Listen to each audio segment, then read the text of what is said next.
Now listen, Mama Wanda got a whole husband and a side.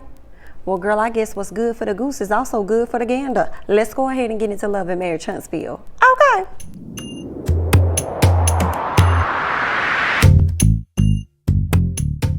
So we can see Marcel and Maurice pulling up to this wooded area, and the wooded area happens to be about 10 acres of land that they purchased for their family, the Scott family. They also bring both of their sons along, and the whole goal of them having the boys with them is to ingrain within them the importance of ownership and generational wealth. So they want the land, at least Marcel wants the land to be able to be passed down to his great grandchildren. Okay, he wants to be able to leave a long legacy behind. So they're trying to get the boys started at an early age so they can see what it is that their dads do and what they're going to be looking forward to seeing them do as they get older. So they step away for a second. Marcel and Maurice go off to have a conversation, and they want to talk about the land because Marcel is at a place where he's ready to get started, honey. Okay, he's ready to go ahead and knock down some trees and stuff, get this land even, okay, so that they can go ahead and start building on it. He's excited about it. And this location happens to be in North Huntsville. I'm not really sure how far away it is from the home that they both currently live in, but when he asked Maurice about it, you know, speaking to him about it with Kimmy, like, Maurice says he's on board, and basically whatever Marcel wants to do, Maurice is gonna want to do. And I guess Marcel was the older brother, so Maurice follows in his footsteps in some capacity. But he also tries to tell Marcel that Kimmy is on board. She's excited, this and that. She's going to be on board. The only thing is that Kimmy likes for things to be very detailed and planned out, and it is a bit frustrating when we start on projects and then we don't finish those projects, you know. So she just wants us to go ahead and come to her with a full plan in place, but he thinks she's going to be down, and I'm like, Kimmy ain't going to be down for this. I don't know how, I don't even know your wife like that, and I just see her on TV the few minutes they do give us about her, but this your whole wife that you live with, and you sitting up here talking about this lady gonna be cool with it. I said, no, she not. I said, watch. When he had this conversation, Kimmy gonna be like, I don't wanna live in y'all mother. I already know, I can already tell Kimmy personality. She like her privacy, she like to be to herself, she don't like to be around all these people like that, and she damn sure don't like to be bothered when she don't feel like being bothered, okay? So I don't know how he doesn't see that.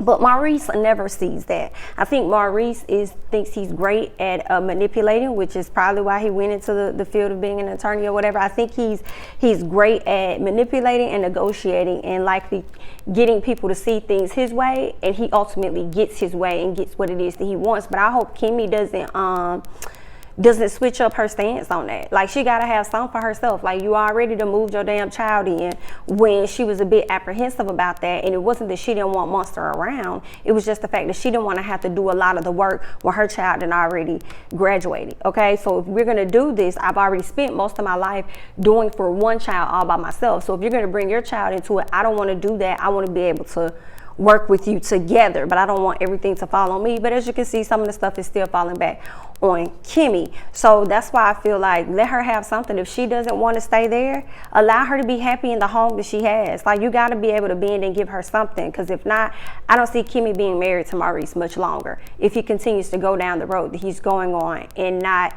considering her thoughts or how she feels about things, especially when you're speaking for her, saying like, oh, she's going to be down, she's going to be okay with it, when you already know that she's not sold on the idea. But okay then, girl, he gonna try to use that manipulation and negotiation tactic on you. But either way, honey, good luck. Mel and Destiny can be seen having a conversation. Actually, they can be seen walking into a home because Melody has secured Destiny as a realtor. So she's looking for a new space for herself as well as her children. And they walk into a really, really nice house. You know, it kind of reminded me of the home that she already has with Martell, but she did say that this house is actually way bigger than the house she was living in with Martell. So she said that now that I'm leaving my man, or why would I downgrade? If anything, honey, I will be upgrading. Okay, so I don't blame her for that, girl. Your kids and you deserve to have some nice things, okay, and to have a great fresh start. So go do what you want to do. It's your coin, and then again, it may end up being his coin too, but he gonna pay you for your pain. So I say do what you want to do then, girl. So of course Melody is having a conversation with Destiny and just telling her about the interaction that she's had with Martell since she's been back home.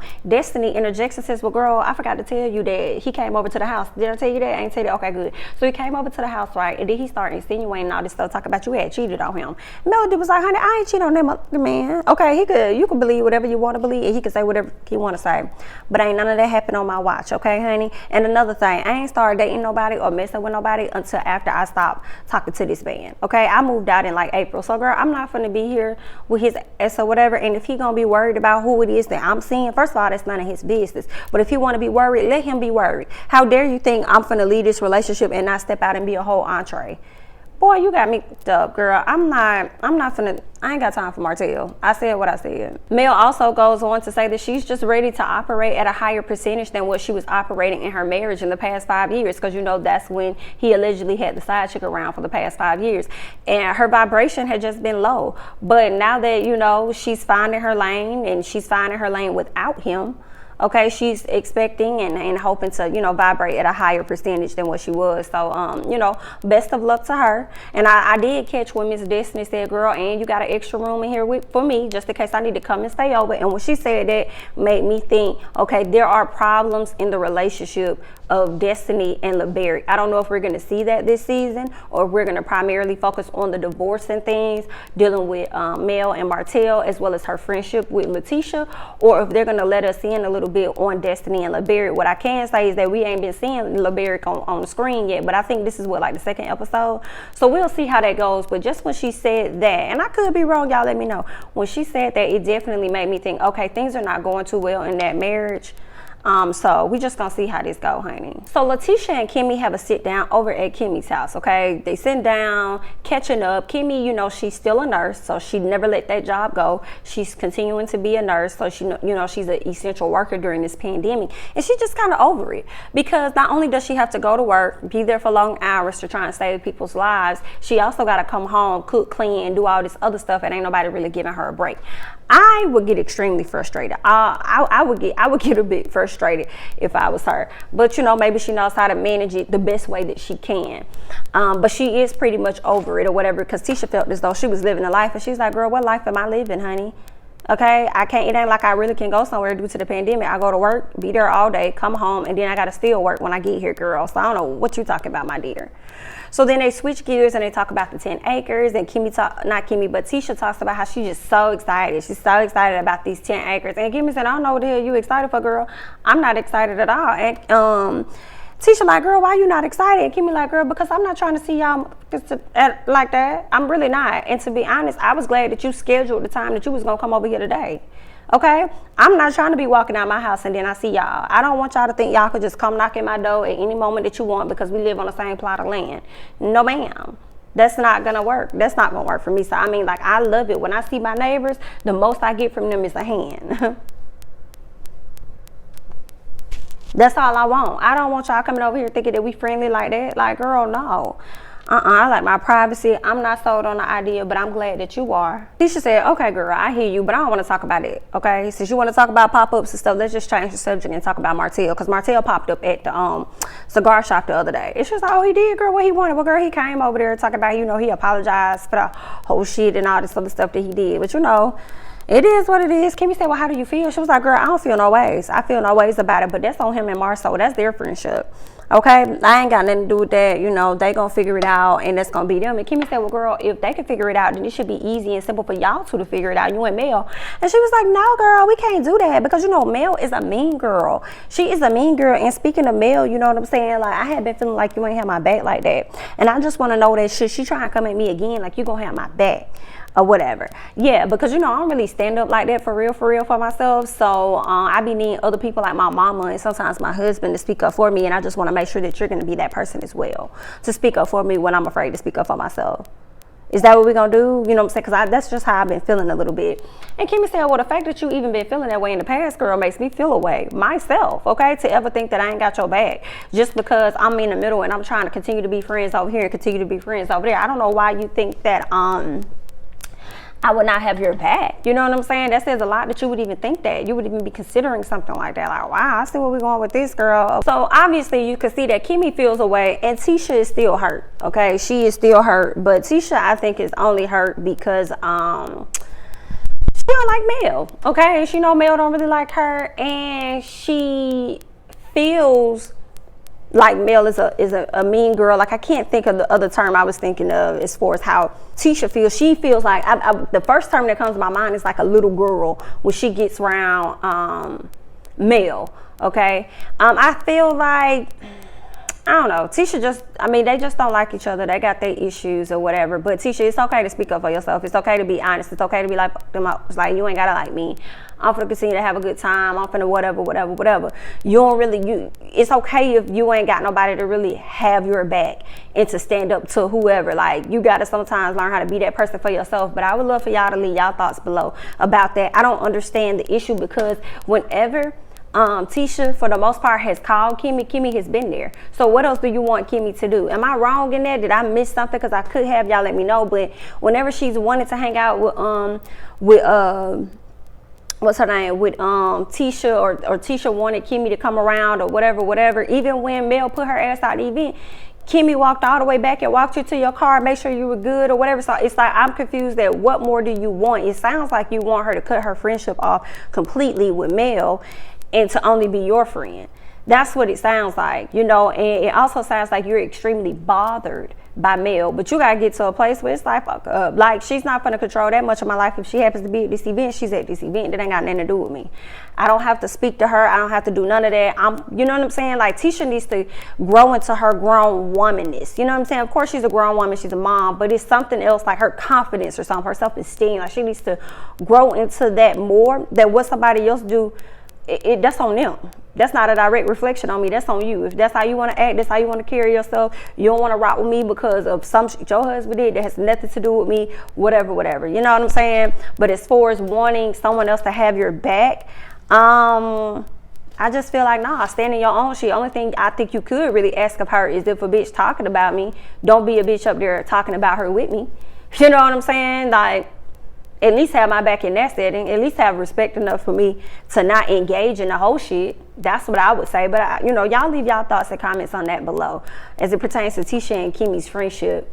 And Tisha feeling like she wants to make sure Kimmy has her back and she's 10 toes down. Okay. So Mel is at the house. Y'all know she about to pack up so she can go ahead and chuck them deuces up, go about her business. Her mom comes over to oversee her pack. Mel tells her mom about how Martell came up with a scheme, talking about he wants to get full custody of the kids. And her mom like, he want to do what? She was like, girl, yeah, he want to get full custody of the kids. And her mama was like, see, he just doing it to get a reaction out of you. That's all it is. She also talked about how her mom said Martell is a big disappointment. Okay, and in this moment we could see that she definitely has absolutely no respect for his ass at this point. Mel goes on to tell her about a trip that they took together. It was like Mother's Day weekend, and he did all this great stuff. Now, Mel left in April, but in May, when Mother's Day rolled around, you know, the kids cooked for her. They did all this other good stuff for her, and they ended up going to the beach, taking the kids to the beach. They had a good getaway. Everything was nice. And on the way back, what kind of SHI is this? On the way back, he tells her that old girl is pregnant. Wow, it's supposed to be Mother's Day weekend. It's supposed to be my weekend. I'm supposed to be having a good time, this, that, and the other. But the whole time you had a hidden agenda. You was trying to get me ready for the blow that you was about to throw at my ass. You tried to soften it a little bit. That's what you was trying to do? Wow, girl, that would have been one quiet ass ride home. Cause either I'm gonna cuss, I'm gonna fuss, and I'm gonna beat your ass while I'm in the car with my kids in the back, or I'm gonna get real fucking quiet. And one thing about me, I know how to get real fucking quiet. I literally rode. Where did we ride from?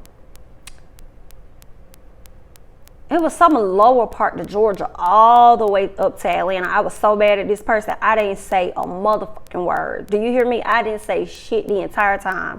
When I got to my car, I got my shit out of the car. I put my shit in my car, and I have not spoken to that person to this day. Okay, hear what the fuck it is I say. But anyway, I wouldn't have said either, like I said, I'm gonna cuss you out with my kids in the back, and I ain't gonna want to do that because it's gonna get real heated. Okay, because at this point, it's not even just the fact that she's pregnant; it's the fact that of how you came about delivering this information to me. I'm on your ass, and so I'm gonna be real quiet. I'm gonna be extremely calculated. Hear what I say, and I'm out this bitch. It's not. What are we talking for? What are we communicating for? If you thought I left in April, baby, I'm really gone. I'm really gone. Wife or not, I'm really gone. So I think that was messed up. I think that was very disrespectful for him to do that. That's just whack. That's just whack. I mean, she was going to have to find out some kind of way, but you didn't have to make it seem like that weekend was all about her and then drop bombs on her. And now you're showing me that you're a person that just loves to get reactions out of this lady. You just love to like taunt her and bother her and just see how far you can go with her emotions. And I just think that is some weird ass sick shit. Her mom is a bit shocked by it, but she says that she's so glad that this is ending because she's starting to see her daughter again. You know, the male that she's always, you know, seen is coming back, or used to see is starting to come back and then some. So she's looking forward to seeing how her daughter is going to grow beyond this because she's starting to getting back to herself. Like, that's just crazy to me. Like, why the fuck would you tell somebody some shit like that? Like, ooh, girl, ooh. I mean, the only thing, you could either whoop his ass or you could just get real quiet and I ain't got nothing to say to you. I have no words for you. I mean, like, what we talking for? And at this point, Mel, knowing you and how you are, how you portrayed yourself, you be ready to snap off and go off and this and that. And sometimes it ain't gonna matter because they still gonna move how they move. You just gotta get quiet in your spirit and just be like, karma gonna hit your ass faster than I can. So what are we talking about here? I don't have nothing to talk about. You know, so I wish that she would have just, I ain't got nothing to say.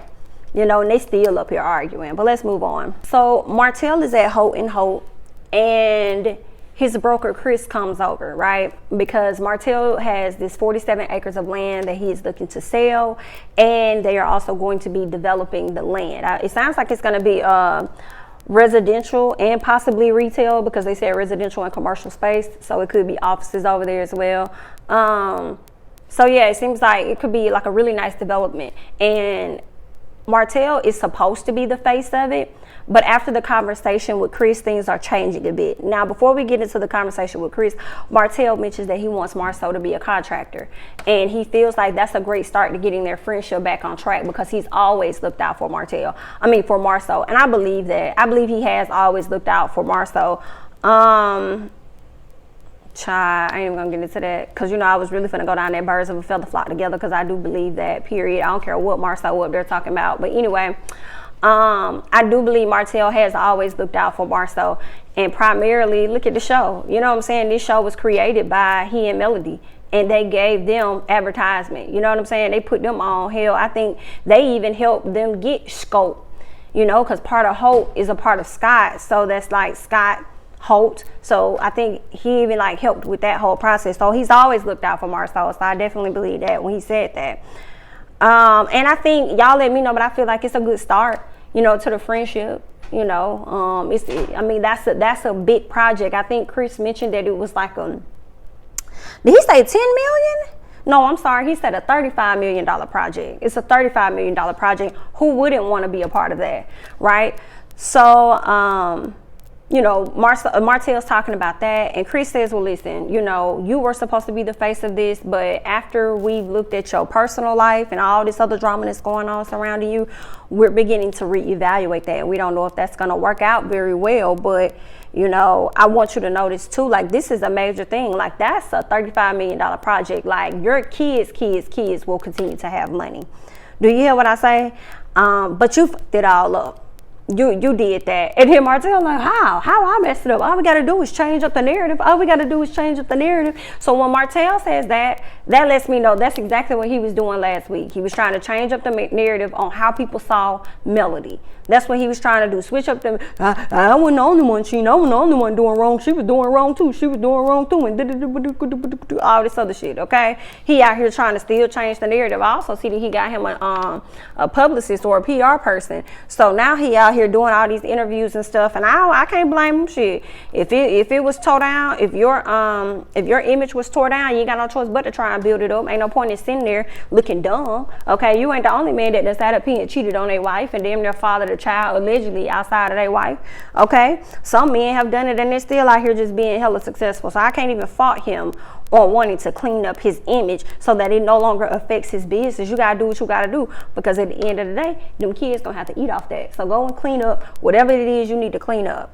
Chris asked him, well, is Melody gonna be a part of this? Like, he's talking about changing up the narrative, and he was like, well, she's gonna be a part of the sale, but she's not gonna be a part of anything else that I'm doing. So then Chris is like, okay, well then how is everything going with the with you two or whatever? And he was like, well, you know, the divorce ain't going too well because I'm asking for more stuff. You know, I want full custody of the kids. So when I tell you, Chris laughed and I hollered, okay?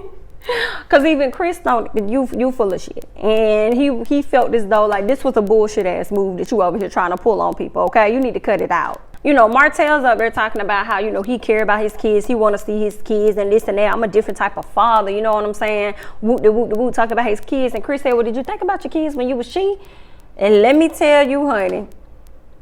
Ooh, when Martell fired back at him, and I ain't really fought him for this. I thought it was comical as hell. He was like, oh, did you think about yours when you was she?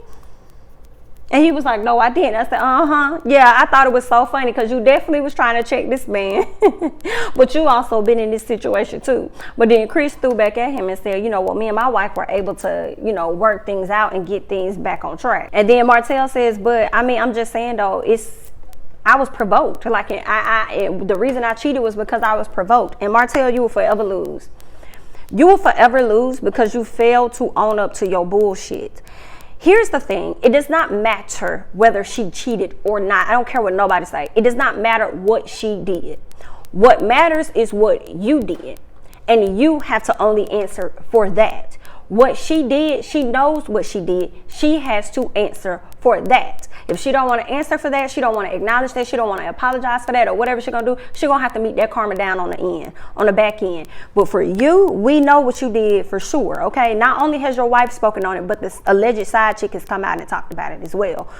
So, and you've admitted to it as well. So it's like, just own your part, okay? Like, you don't have to, every time somebody call you out for your shit, okay, you always come with an excuse of a but I did, and that's not how that's supposed to go. It's just like, you're right, I did cheat, I was wrong, you know, I did fail my marriage, I did fail my, you know, my children, and what I've learned in this process is that I apologize to my children. If I've hurt them, I apologize to my ex-wife or my soon-to-be ex-wife, moving forward, I can only do. So you need to get that wording together as you go out here on these motherfucking interviews, okay? You need to only acknowledge your horseshit and stop trying to make her look bad, okay? Because a lot of times when you do wrong by people, you don't need that other person to help you look bad. You're gonna look bad on your own, because karma don't miss nobody. So you ain't even got to speak to her shit.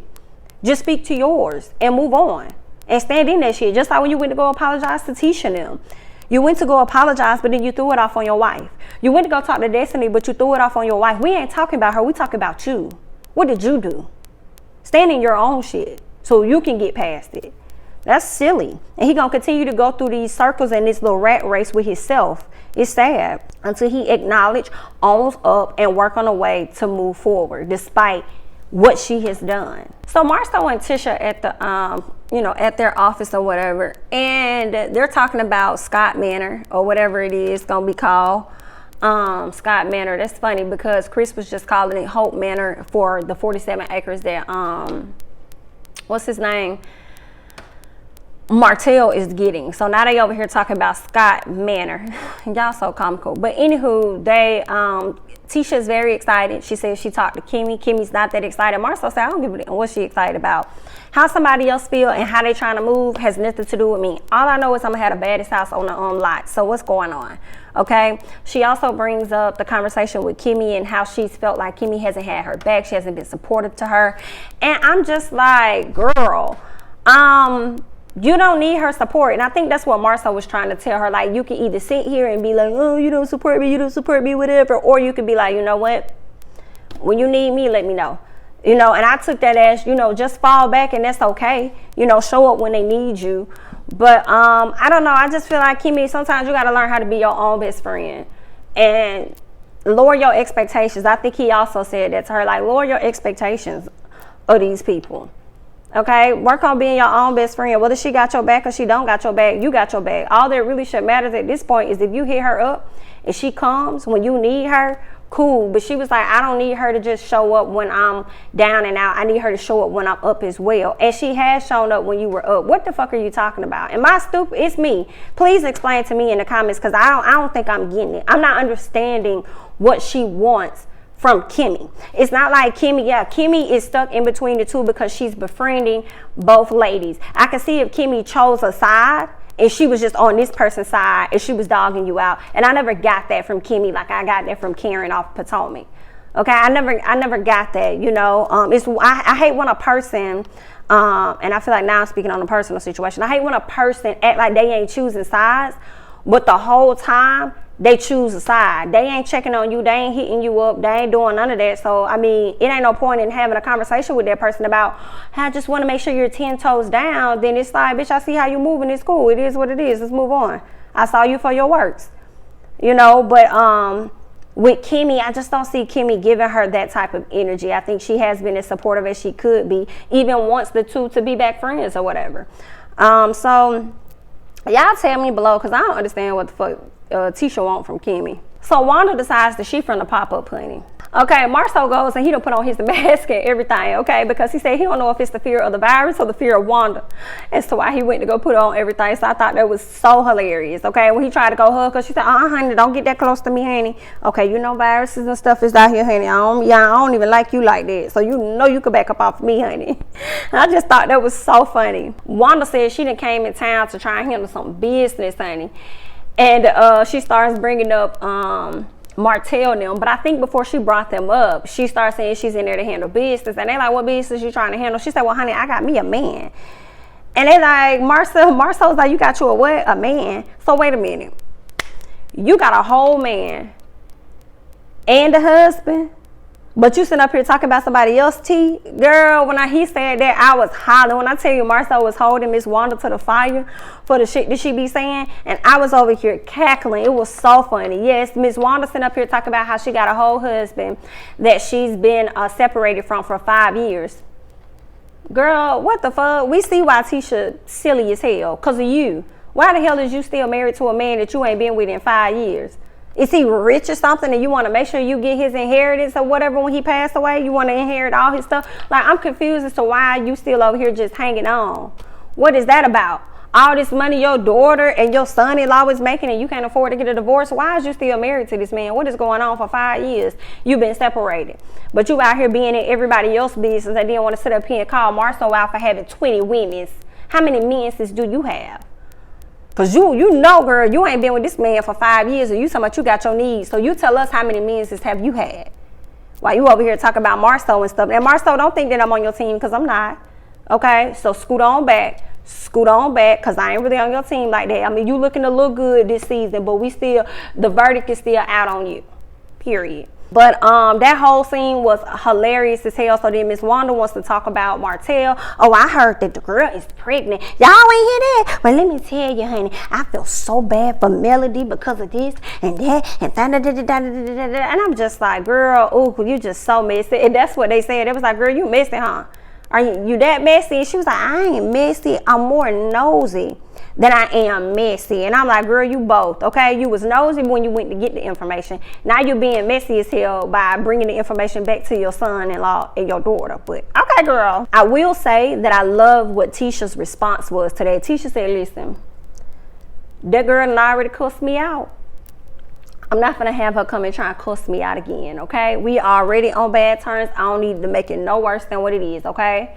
She's already a mean girl, and I don't need her to be no meaner than what she already is to me, honey. So I'm gonna tell you like this. That ain't none of my business. That ain't got nothing to do with me. I'm focusing on mine and what I got going on, honey. So mama, that ain't got nothing to do with me, girl. I don't know nothing about that information. I can't offer nothing to the conversation because I DK. And I was like, Tisha, this about the best answer you could have gave, honey. The best, and do not incriminate yourself and step on back like whoop-de-whoop-de-whoop. But Melody still probably gonna be on your ass because you was over there having a conversation with your husband, okay? But I guess that's a little different. I guess you could talk to your man, but when it comes to your mama, it was she said that ain't got nothing to do with me. So okay. So then what's her name, Miss Wanda want to try and tell Marceau what he better not do to her daughter. You better not do it to that one over there. He like, I know you ain't talking to me, ma'am. I know you're not talking to me sitting up here with a husband and then got a whole side man. You can't be talking to me. You need to stop sinning. He told this lady to stop singing. Girl, that whole scene had me cackling because I know Marcel really does like Miss Wanda deep down inside, but the bickering back and forth, that shit be hilarious. So Kimmy and Maurice are at their new office, and he's going to have his law office there. Kimmy is going to do real estate out of there. Her son is likely going to have an office, and he probably going to create a office for Monster too, which I think makes sense, because if Monster comes there and he needs to do some work, schoolwork or whatever, he has to come there after school. He can go right in that office, get focused, do what it is he needs to do. Should Monster not be feeling well and Kimmy's at work and you need to be able to monitor him or something, he'll have his little office where he can rest or whatever, and you can keep your eye on him while you get your work done, however it needs to be done. So I think, yeah, go ahead and create a space for Monster in that office. Kimmy wants him to watch his coins though, because she feels as though he's put a lot of money into getting this office up and running, and she can tell that he's competing with his brother. Okay, he wants his brother to see how grand it is and how great it is and all this other extra stuff. And she's like, I understand that you're more worried about how things look or whatever, but I'm more concerned about what is necessary. Okay, so that's where we are with that. So then they bring up the whole Scott Manor situation, and she's like, I'm not sold on it. I told you that I wasn't sold on it. So I mean, I don't know what else you want me to do. Like, I don't want to be around your family all the time like that. It's just not something that I'm open to right now. Then she moves on from that conversation and touches on how Tisha came to the house, and she was talking all about it too. So she see that y'all trying to convince her. She says that Tisha questions or has insecurities about their friendship, and she doesn't really like that. That makes her feel away. Moving on from that, she thinks about her son. He didn't really have a graduation, so now he will, a graduation party. And she's like, dang, it's going to be kind of complicated because I don't want to not invite Tisha. And if I invite Tisha, then Mel may feel away. And if Mel comes, Tisha may feel away. And if I invite Martell, then Mel may feel away. And then Marceau. And so it's a lot. It can be extremely complicated. You know, so she's trying to evaluate what she's going to do for Jalen's party. So as they talk about Jalen, right? Jalen is working a job that he absolutely hates. And his mom is trying to instill work ethic in him. Maurice says that, you know your son hates that job, so why are you having him work that job? And she's like, I'm teaching him work ethic. And Maurice is like, but he hates the job. He should at least get an entry-level position in what it is he wants to do. I don't know how y'all feel about that, but I completely agree with Maurice. I don't agree with Kimmy at all. That does not create work ethic within a child when they work a job that they hate, to be honest, because it actually, in my opinion, makes them operate at their least highest potential, because they don't care about the job. And I too have been in a space like that where it's like, this ain't even what I want to do. You know what I'm saying? And I'm just like, girl, whatever, let me just get this shit done. Here you go. Here you go. Do what? Okay then. You know what I'm saying? Your attitude is terrible when you go in there. You're dreading getting up, all this stuff, but you need the money, so you just constantly showing up. It's so many people in the world right now having to do that. Some of y'all probably watching this video right now. I gotta get up. Gosh, shit, I hate this goddamn shit. Let me just go ahead and da-da-da-da. Don't have time because you're so stressed out with the job that you fucking hate but need the coin to take care of your household that you don't have time to even focus on what it is you probably really want to do, because you probably lack the energy or whatever. You know, this whole as much hours as you put into your job, you should put into your own business. Yeah, that sounds good, but it's not always the case for everybody. Okay, especially if you're probably a parent, or you probably not just working one job, you're working two jobs to make ends meet, and none of this shit is what you really want to do. So it's different, I feel, for Jalen, because he is fresh out of college, and also I feel, you know, even when you're 21, to me, sometimes you're still a child. Because even when you go to college or whatever, let's say you don't go straight to college, you do whatever, and then you go to college and you don't graduate until you like 23, 24 or some shit. Or you go get your master's and still in college. Like, to me, it's like you still a child in a sense, you know, because you still need things. You're still learning the way of the world and all this other stuff. So I feel like with him being the young age that he is, I feel like there's room for him to not have to work a job that he hates. I think she could have put him on another plan where it's like, I'm gonna give you 6 months. You know what I'm saying? You better grind it, like, without having a job, whatever, you better grind this shit out. you know, or from the time that he graduated college in May to the end of the year, you better have a job in X, Y, and Z, entry level. I don't give a damn. This is what you say you want to do. I, as your parent, am going to allow you to do X, Y, and Z. You know what I'm saying? Like, I don't understand why the switch, why it has to flip so quick just because, oh, he graduated. Now, there you go and make your own money because I'm tired of giving you money, whatever.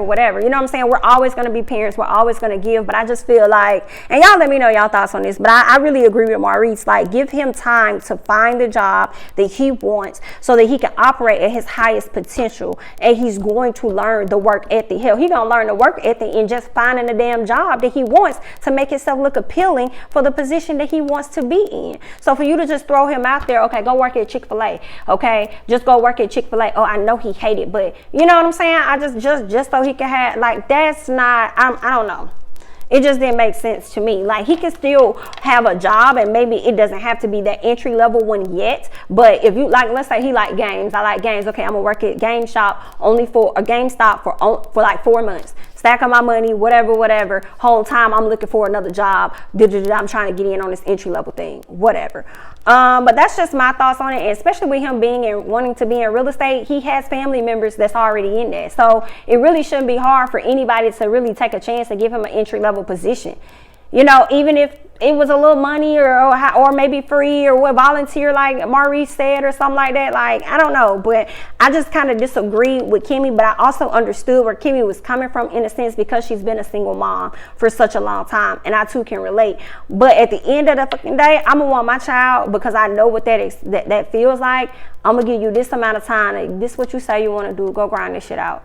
Go make that shit happen, because ain't nothing like a person getting trapped into the way of the world of working in a corporate office or working at a whatever, just working in jobs that they don't want to fucking work in, period. But y'all leave y'all thoughts on that below. So we can see Melody and Martell at the house. She over there playing with the kids. Martell decide he finna pull up, right? She like, baby, why is you here? He was like, because I can't see my kids, you know what I'm saying? I ain't seen my kids in 2 weeks. You know, I've been trying to get in touch with you. You got me blocked. Your mama got me blocked. She was like, yeah, my mama do got you blocked. My mama ain't got no respect for you. Oh, your mama ain't got no respect for me? Well, she'll never see my kids in her life. She ain't got no respect for me. Okay? And I'm just like, both of y'all, a whole mess. I do think it sucks for Mel to have him blocked and that he cannot get access to his children, even though they're going through a divorce or whatever. But if it's not about the kids at all, then I kind of understand that too. But then her mom, I didn't really understand why she would have him blocked either. Like, as if he did something directly to her. I know he did something to your child. You know what I'm saying? But you got him blocked too? Like, goddamn. Okay, so I didn't understand that, but I would love to hear you guys' thoughts down below. Yeah, and then what else happened? So yeah, they over there arguing or whatever. He alleges that she was cheating on him, and she was like, I wish you would stop saying that. I ain't never cheated on you. I ain't never started talking to nobody till after I left your ass or whatever. And at the end of the day, it is kind of like, and if she did, you've been cheating on the girl for 5 years. So what you talking about? Okay, well, both of y'all wrong if that's the case.